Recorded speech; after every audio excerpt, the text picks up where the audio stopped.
Hello everyone, welcome to education enhancement. पिछले वाले session में हमने कुछ इंपॉर्टेंट टर्म्स डिस्कस की थी।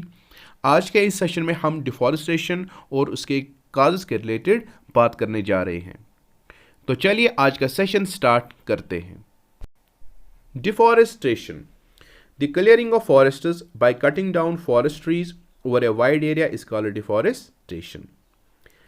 देखिए, जब हम जंगलों को काटते हैं, उनको साफ करते हैं, कैसे? क्योंकि फॉरेस्ट में काफ़ी ज़्यादा पेड़ होते हैं जो बड़े से एरिया में फैले हुए होते हैं। जब हम उन पेड़ों को काटते हैं, उससे क्या होता है, वो बड़ा एरिया भी खाली हो जाता है इन पेड़ों से। तो इसी को डिफॉरेस्टेशन कहते हैं। ये डिफॉरेस्टेशन हम करते क्यों हैं? ये हम किसी मज़े के लिए तो नहीं करते हैं, पर्पजली करते हैं, अपने बेनिफिट के लिए करते हैं। तो इसके कुछ काज हैं। जो पहला वाला काज है वो है they are cut down to obtain wood for using fuel. लकड़ी को हम एज ए फ्यूल इस्तेमाल करते हैं क्योंकि हमें हीट और एनर्जी प्रोवाइड करता है। ये लकड़ी हमें पेड़ से ही मिलते हैं। तो पहले हमें पेड़ों को काटना है, तब जाकर हम उसे एज ए फ्यूल इस्तेमाल कर सकते हैं। तो ये एक काज है डिफॉरेस्टेशन का। जो दूसरा है, they are cut down to obtain wood for making doors, windows and furniture. देखिए, ह्यूमन पॉपुलेशन की ग्रोथ काफ़ी ज़्यादा हो रही है, तो कुछ चीज़ों के लिए डिमांड भी ज़्यादा बढ़ गई है। जैसे कि जब हमें वुड के डोर्स बनाने होते हैं, विंडोज़ बनाने होते हैं या फर्नीचर बनाने होते हैं, उन चीज़ों के लिए भी हम क्या करते हैं, हम इन पेड़ों को काटते हैं। तो ये भी एक काज बन गया डिफॉरेस्टेशन का। जो तीसरा है, the forest trees are cut down to obtain wood for making paper. जो हम टेक्स्ट बुक्स इस्तेमाल करते हैं, नोटबुक्स इस्तेमाल करते हैं, उनके जो पेपर्स होते हैं वो किन से हम बनाते हैं, वो भी इन्हीं वुड से या इन्हीं पेड़ों से बनाते हैं। ठीक है, तो ये भी एक डिफॉरेस्टेशन का काज है। तो नेक्स्ट पॉइंट है, the forest trees are cut down to obtain more agricultural land for cultivation of crops for the increasing population. देखिए, ह्यूमन पॉपुलेशन की ग्रोथ की वजह से खाली demand woody furniture, woody windows या वुडी डोर्स के लिए नहीं बढ़ा। जो ये डिमांड है ये फूड के लिए भी बढ़ गई। लोगों को क्या चाहिए? उनको तो फूड चाहिए, ठीक है, सर्वाइव करने के लिए।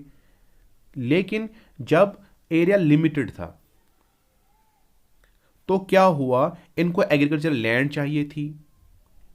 इन्होंने क्या किया, ये फॉरेस्ट चले गए, वहां पर पेड़ों को काटा, वो ज़मीन वहाँ पर खाली करवाई और वहाँ पर क्या किया, क्रॉप्स की कल्टीवेशन इन्होंने स्टार्ट कर दी।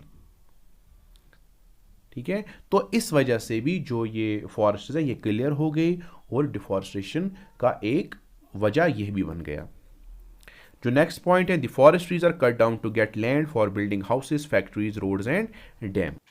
देखिए, अर्बनाइजेशन की वजह से या इंडस्ट्रियलाइजेशन की वजह से या increase in the human population growth क्या हुआ कि लोगों को छत चाहिए था, इनको अब मकान की भी ज़रूरत थी। ठीक है, तो इन्होंने क्या किया, ज़मीन तो थी ही नहीं, ज़मीन काफ़ी कम थी, इन्होंने जंगलों को काटा, वहाँ पर वो ज़मीन खाली की और वहाँ पर अपने घर बनाए। ऐसे ही फैक्ट्रीज़ भी इन्होंने ऐसे ही सेटअप की, या रोड्स भी इन्होंने फिर जंगलों से ही निकाले, क्योंकि जब घर वहाँ पर बन गए, फैक्ट्रीज बन गई, तो उनके लिए रोड्स तो बनाने ही थे, तो इन्होंने उन्हीं जंगल्स में रोड्स भी बना दिए।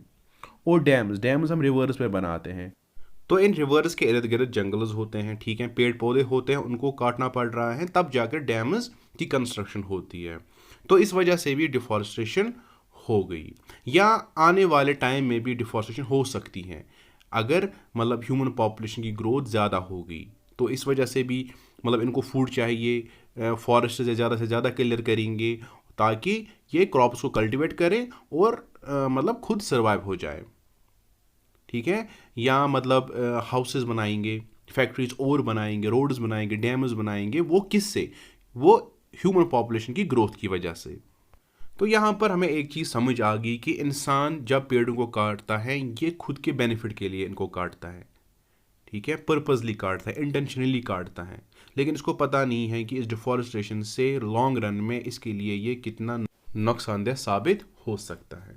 ठीक है, तो मॉडर्नाइजेशन तो ठीक है, लेकिन इस मॉडर्नाइजेशन से क्या होता है, इस पे हमारे जो ये नेचुरल रिसोर्स हैं इन पे काफ़ी ज़्यादा इम्पैक्ट पड़ रहा है। तो जो भी हमने ये काजेस पढ़े ये सारे मैन मेड थे, ये इंसान की वजह से ही ये डिफॉरेस्टेशन हो रही हैं। लेकिन कुछ डिफॉरेस्टेशन के काजेस ऐसे हैं जो बाय नेचर होते हैं, जैसे कि फॉरेस्ट फायर्स या ड्रॉट्स। फॉरेस्ट फायर्स यहाँ पर मुझे उतना डिस्कस करना नहीं है, बस मैं इतना कहूँगा कि जो ये फॉरेस्ट फायर्स है, जब टेम्परेचर काफ़ी ज़्यादा बढ़ता है, ठीक है, और काफ़ी ड्राइनेस हो जाती है, लो ह्यूमिडिटी हो जाती हैं, तो क्या होता है उस दौरान ये फॉरेस्ट फायर्स लग जाते हैं, क्योंकि जो ये ट्रीज़ के ब्रांचेस होते हैं ये आपस में रब करते हैं किसी भी वजह से, तो वहाँ पर फ्रिक्शन की वजह से ये फिर क्या होता है फॉरेस्ट फायर्स लग जाते हैं। तो ये फॉरेस्ट फायर्स और कुछ ड्रॉट्स ये क्या करते हैं, ये मतलब पेड़ों को क्लियर करते हैं, उससे क्या होता है डिफॉरेस्टेशन हो जाती है। जो ये फॉरेस्ट फायर्स है they actually burn down all the trees and other vegetation of the forest. जो ये डिफॉरेस्टेशन है ये मेजर थ्रेट है to the survival of organism, क्योंकि जो उनका हैबिटेट है वो डिस्ट्रक्ट हो रहा है, वो ख़त्म हो रहा है। ये जो डिफॉरेस्टेशन है ये किसी का जो ये घर होता है उसके तोड़ने के बराबर है। जब जंगली जानवरों के घर हमने ख़त्म कर दिए, ये क्या करेंगे, ये रेजिडेंशियल एरियाज़ में चले जाएंगे, वहाँ पर लोगों को तंग करेंगे, वहाँ पर काफ़ी नुकसान पहुँचाएंगे, और जो ये लोग हैं ये इन टर्न क्या करेंगे, ये इनको मारने की कोशिश करेंगे। उससे क्या होगा, जो ये वाइल्ड लाइफ है ये ख़त्म हो जाएगी एक दिन। इसीलिए जो ये हमारा चैप्टर है ये इसी conservation of plants and animals के रिलेटेड है, कि हमें कैसे इन प्लांट्स और एनिमल्स को बचाना है डैमेज से। ये डैमेज क्या है, ये डिफॉरेस्टेशन तो एक डैमेज ही है, ठीक है, हमें इस डिफॉरेस्टेशन से इन लोगों को बचाना है। और यहाँ पर मैं आपको एक बात और बताता चलूँ कि जो ये वुड स्मगलर्स होते हैं ये भी एक काज है इन डिफॉरेस्टेशन का। ये क्या करते हैं, जंगलों को काटते हैं, उन पेड़ों को बेचते हैं और फिर अपनी ज़िंदगी आराम से बसर करते हैं, लेकिन इनको पता नहीं है कि जो ये पेड़ पौधे हैं ये हमारे लिए कितने ज़रूरी हैं। तो इस डिफॉरेस्टेशन से हमारी लाइफ पे क्या इम्पैक्ट पड़ता है, इसके क्या कॉन्सिक्वेंसेस हैं, ये हम आने वाले सेशन में कंप्लीट करेंगे। उम्मीद है आप लोगों को ये डिफॉरेस्टेशन वाला सेशन समझ आ गया होगा और इसके काज भी समझ आ गए होंगे। तो मिलते हैं नेक्स्ट सेशन में, टिल देन टेक केयर।